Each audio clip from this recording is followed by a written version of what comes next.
This is Katerin with VIVE Katerin. I'm here at the Copia Lounge in New York City to check out the interactive Celebrity Chef Culinary Tour.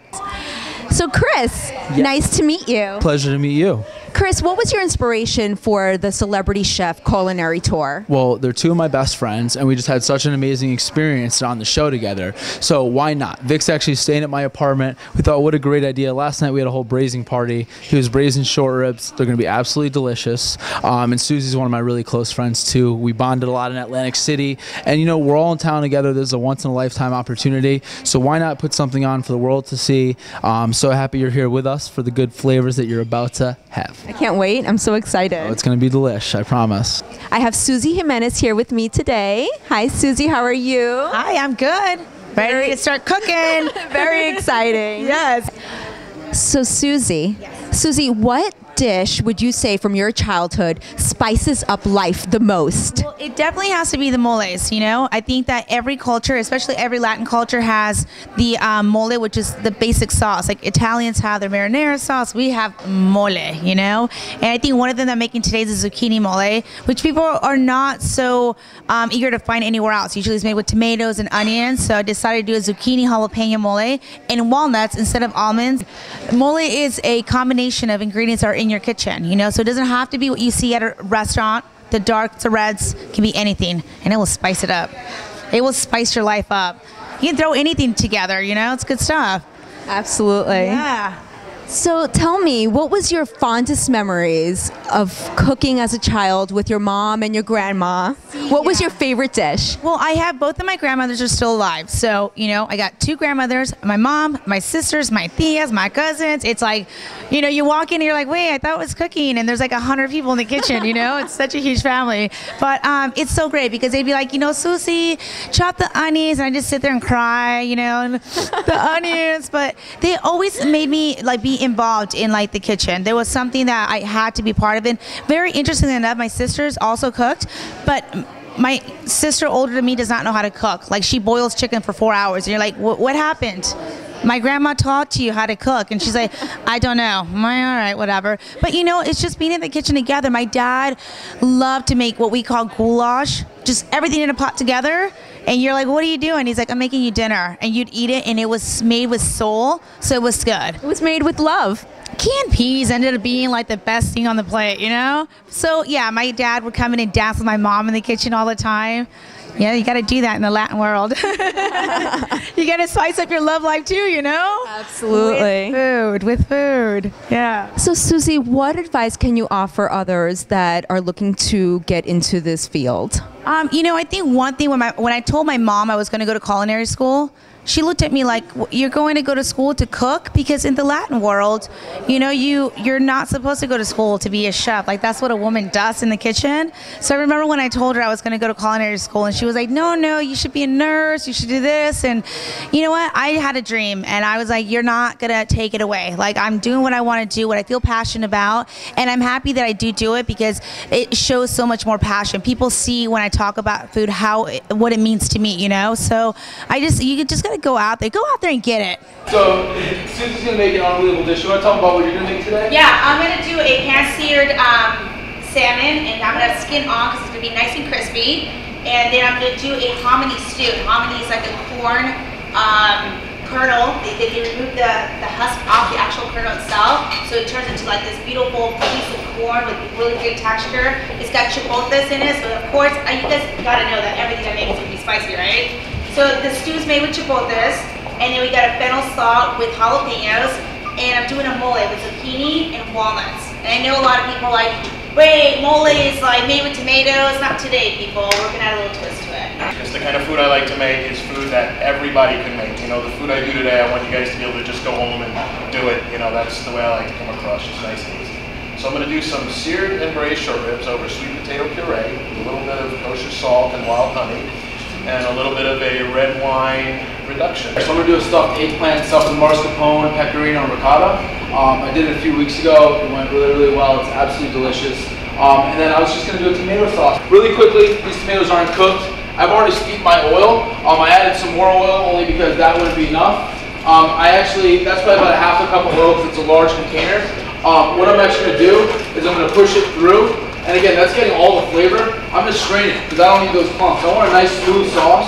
And that's what the bread's for on your table, just so while you're watching Susie cook her deliciousness, you don't have to salivate for too long.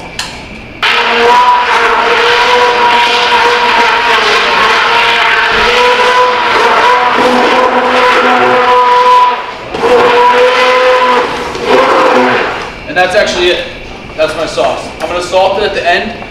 You always want to salt and season at the end because flavors change. Chris. Yes, Vic. We have a question in the audience from the Italian mom. Yes, Vic. If you would, go for it. I have that question Go ahead. Let's hear it. from the heart. How long did you steep the basil with the garlic? And did you steep it over low heat or no heat at all? About a medium heat, almost if you're doing a confit. Confit is when you're cooking something fat. You want it to, you know it's done once it's brown. That's the easiest way to tell. Don't burn it, but you do want that nice brown caramelization. Another way to do it is I actually will eat a piece of garlic, and if it still tastes very like raw garlic, it's not ready. Could you explain everyone that this is not going to be like a formal cooking show? This is not going to be a formal cooking show. Or like what goes on in the household, yeah, like all serious and stuff, and like, you know, no. Vic, will you hand me my wine? Please hand me my wine. I refuse. Oh. That's it? Yes, of course. I just realized that I can actually tell these boys what to do. Hand me my wine there, sir. Thank you. No, but anyway, on a serious note, this spice rub is like the perfect balance for vegetable, salmon, chicken, beef, lamb. I don't know. I mean, it took me forever after I got out of the show. I really wanted to like tell people, like, you know, you don't have to like mix it up for this, for poultry, this for meat. This is like the perfect balance for anything. Kosher salt, you got coriander. Okay. Before it starts falling apart, the salmon's a very fragile fish. See the gorgeous brown? Sorry to interrupt, Susie, but I know it's hard for you guys to see it. Don't be scared to use a little bit of fire. That crispy deliciousness is what you want in the salmon. He's gonna make the whole place smell like fish. She's like, here you go. It's not an accident. Okay. I'm gonna show you guys. Boom, nice brown, beautiful, sexy. Right? It's not like he's walking around with flowers. He's like, here's some fish. This is a very delicate flower, actually. Okay, so how about some beef? Haha. Come on, guys, make a little noise for me. Did he say beef? Come on. All right, guys. So here it is. Obviously, you got your fat rib. You got your short ribs at the end. I love cooking short ribs. I love cooking short ribs. I love taking that meat and cooking it for hours to where it just completely amazes people. Everywhere I go, I have some kind of a short rib dish. All right, guys, so now we clean the meat, okay? I like to go with pieces about this size because I think, you know, after you sear it and, you know, you do the 6-hour braise on it to 8 hours, I think it's going to be perfect. So after I cut it up, I like to cut it up into some nice pieces about this big. You don't want to go too big. The whole purpose of searing it is so everything stays inside that piece of meat and it doesn't run out in the whole, you know, braising process. So now I got my meat all cut up, and you guys always want to season your meat. I go really simple. I use kosher salt. If you would, sir, can you salt some of this up? Of course. And a little bit of white pepper, coarse ground pepper, and garlic powder. So some of those up real quick. Both sides. You need it to get a nice brown in it, so there's no timing, because it all depends on the heat. There's a lot of different variables. So a few things. You don't want to overcrowd the pan, because it's very important that you get that sear. Whenever you're doing anything, you don't want to overcrowd the pan when you're sauteing.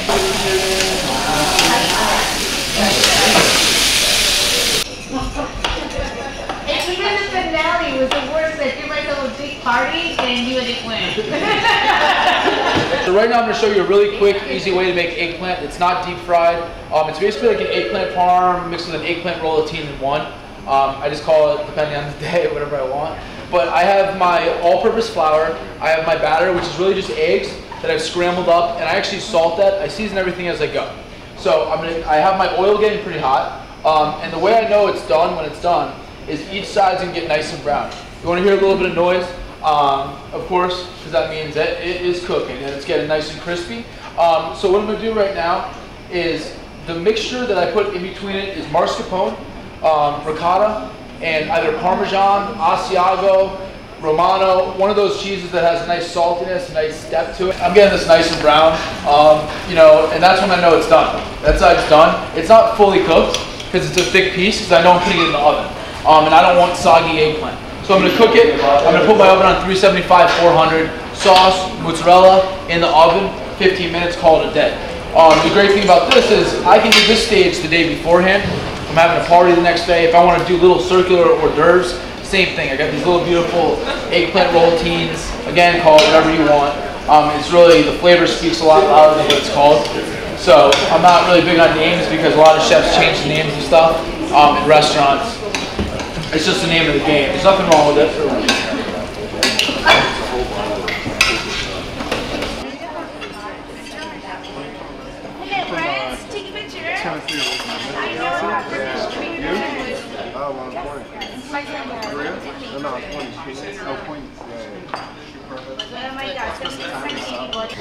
How is everyone enjoying their eggplant?